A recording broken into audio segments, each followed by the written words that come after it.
ഇന്ന് നിങ്ങളുടെ പേഴ്സൻ്റെ കറണ്ട് ഓണസ്റ്റ് ട്രൂ ഫീലിങ്സ് നിങ്ങൾക്കായിട്ട് എന്താണ് എന്ന് നോക്കിയാലോ. 4 of Swords, Ace of Swords, Lovers, Hierophant, Strength,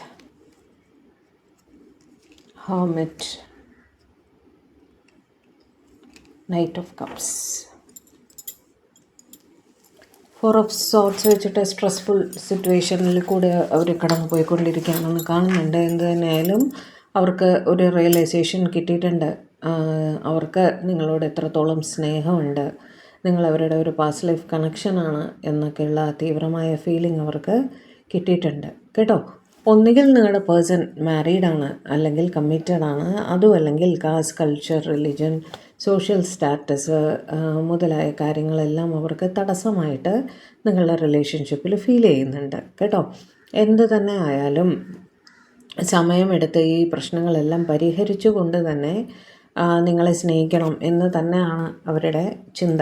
okay, ഹാമിറ്റ് വെച്ചിട്ട് ഈ സ്ട്രെസ്ഫുൾ സിറ്റുവേഷനിൽ ഇവരാകെ ഒരു ഒറ്റപ്പെട്ട ഫീലിങ്ങിലാണ്. എന്ന് വെച്ചാൽ ഒരു ഡേ ഡ്രീമിങ് എനർജിയാണ്. വെറുതെ ഇരിക്കുക, എപ്പോഴും നിങ്ങളുടെ ചിന്തകൾ വന്നുകൊണ്ടിരിക്കുന്നു. അതുകൊണ്ട് തന്നെ എന്ത് ചെയ്യണമെന്നറിയാൻ വയ്യാത്തൊരു സിറ്റുവേഷനിൽ സ്റ്റക്കായിട്ട് നിൽക്കുന്നതായിട്ട് കാണുന്നു കേട്ടോ. നൈറ്റ് ഓഫ് കപ്സ് വെച്ച് മനസ്സുകൊണ്ട് നിങ്ങളെ വേദനിപ്പിക്കുന്നുണ്ടെന്ന് അവർക്ക് നന്നായി തന്നെ അറിയാം. നിങ്ങളോട് മാപ്പ് പറയുന്നുണ്ട് കേട്ടോ, മാനസികമായിട്ട് മാപ്പ് പറയുന്നുണ്ട്. നിങ്ങളെ കാണണം, റീയൂണിയൻ വേണം എന്നൊക്കെ തീർച്ചയായും അവർ ആഗ്രഹിക്കുന്നുണ്ട് കേട്ടോ. നിങ്ങളെ കാണണം, നിങ്ങളുമായിട്ട് ടൈം സ്പെൻഡ് ചെയ്യണം, സംസാരിക്കണം, അവരുടെ ഫീലിങ്സ് ഡിസ്ക്ലോസ് ചെയ്യണം എന്നൊക്കെ അവർക്ക് തോന്നുന്നുണ്ട് അതിതീവ്രമായിട്ട്. ക്വീൻ ഓഫ് കപ്സ് നിങ്ങളെ പ്രതി ഹൈലി ഇമോഷണലായിട്ടും അവർ ഫീൽ ചെയ്യുന്നുണ്ട്. നിങ്ങളോട് തുറന്ന് സംസാരിക്കണം എന്നൊക്കെ അവർക്ക് തോന്നുന്നുണ്ട് കേട്ടോ. ഏസ് ഓഫ് പെൻറ്റക്കിൾസ് വെച്ച് നിങ്ങളുമായൊരു ന്യൂ ബിഗിനിങ് വേണം എന്ന് തന്നെ അവർ ആഗ്രഹിക്കുന്നുണ്ട് എന്നുള്ളത് വളരെ വ്യക്തമായിട്ട് തന്നെ നമുക്ക് മനസ്സിലാവുന്നുണ്ട് ഇവിടെ. ഏസ് ഓഫ് കപ്സ് വെച്ച് ഒരുപാട് സ്നേഹം തന്നെയാണ്, ആ റിയലൈസേഷൻ അവർക്ക് വന്നിട്ടുണ്ട് കേട്ടോ. സിറ്റുവേഷൻ എന്ത് തന്നെ ആയാലും നിങ്ങളുടെ അടുത്ത് അവരുടെ സ്നേഹം പറയണം എന്ന് തന്നെ അവർ ചിന്തിക്കുന്നുണ്ട്. നിങ്ങളെ കാണണം, അവരുടെ സ്നേഹം, അവരുടെ ഇമോഷൻസ് നിങ്ങളുടെ അടുത്ത് പങ്കുവെക്കണം എന്നവർ ആഗ്രഹിക്കുന്നുണ്ട്.